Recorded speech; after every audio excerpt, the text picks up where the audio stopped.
Transporte ativo é um tipo de transporte que ocorre pela membrana, em que a principal diferença do transporte passivo é o gasto de energia, ATP, adenosina trifosfato. No transporte ativo, eu tenho algumas proteínas transportadoras que, na maioria das vezes, vão ser chamadas de ATPase. O exemplo mais clássico de transporte ativo é a bomba de sódio e potássio. O potássio está representado pela letra K e o sódio é o Na. A célula quer forçar a entrada de potássio e a saída de sódio. Se ela vai forçar, vai gastar energia. Vejamos a bomba de sódio e potássio em ação. O que nós temos aqui é a membrana plasmática de uma célula.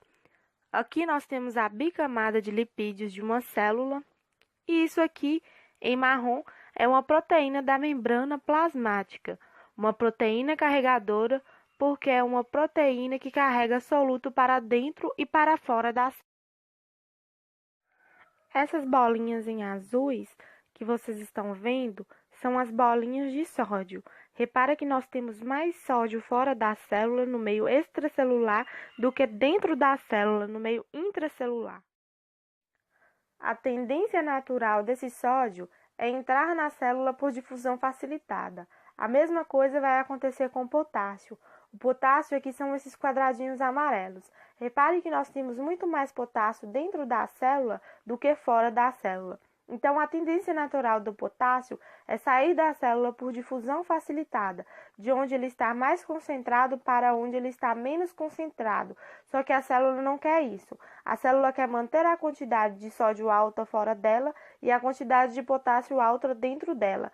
E como essa reação vai contra a natureza do soluto, que é sempre ir de onde está mais concentrado para onde está menos concentrado, é óbvio que haverá um gasto de energia. Então, vamos dar uma olhada no que vai acontecer. Aqui está mostrando que a quantidade de potássio no meio intracelular é maior do que no meio extracelular. E a quantidade de sódio é maior fora da célula do que dentro da célula. E ele vai mostrar agora que a tendência natural da célula é que o potássio queira sair da célula e o sódio queira entrar na célula. E isso realmente vai acontecer. Mas, para que a célula continue mantendo a concentração de sódio alta fora dela e a de potássio alta dentro dela, ela vai ter que usar essa proteína. Aqui vem o ATP, que é a energia. Esse aqui é o sódio, que entrou na célula. Agora, ela vai tirar esse sódio, vai mandar ele direto para fora. O ATP vira ADP. E 3 moléculas de sódio é mandada para fora por essa proteína carregadora. Ao mesmo tempo, gente, o potássio que saiu vai ser colocado para dentro de novo. Então, o potássio vai se ligar na proteína, agora o fosfato de ATP vai se soltar da proteína, com isso ela muda sua conformação e devolve o potássio que havia saído da célula de novo para dentro.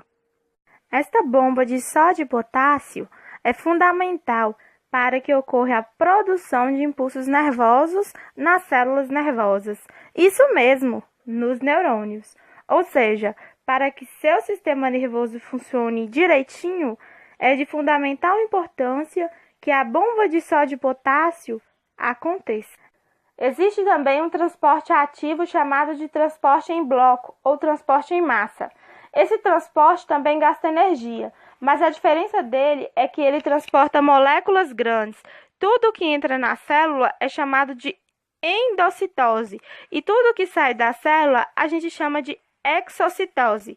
Dentre a endocitose, a gente pode dividir em 2 grupos, o que a gente chama de fagocitose e o que a gente chama de penocitose.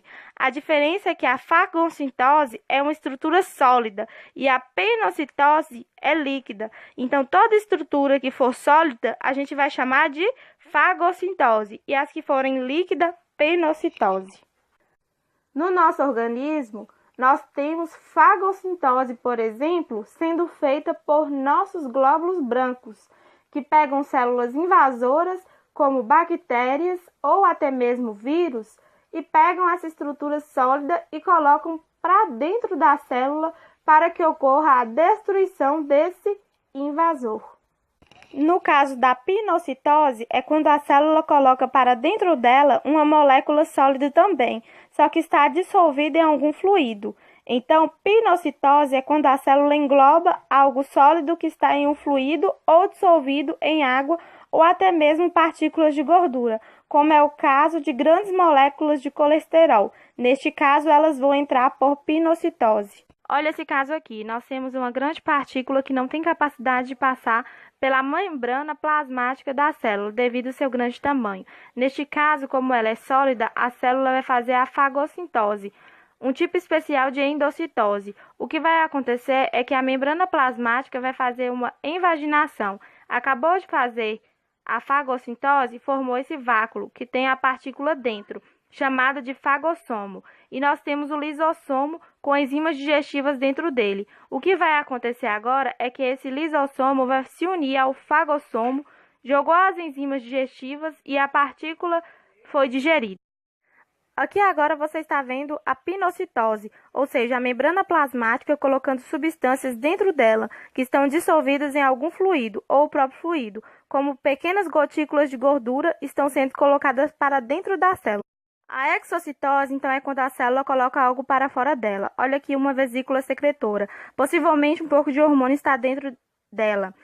E a célula quer colocar esses hormônios que ela produziu para fora dela. Ela vai fazer isso por meio da exocitose. Então, olha aqui o que vai acontecer. Essa vesícula contendo os hormônios que veio lá do complexo de Golgi da célula, ela se fundirá à membrana. Aí o material será secretado.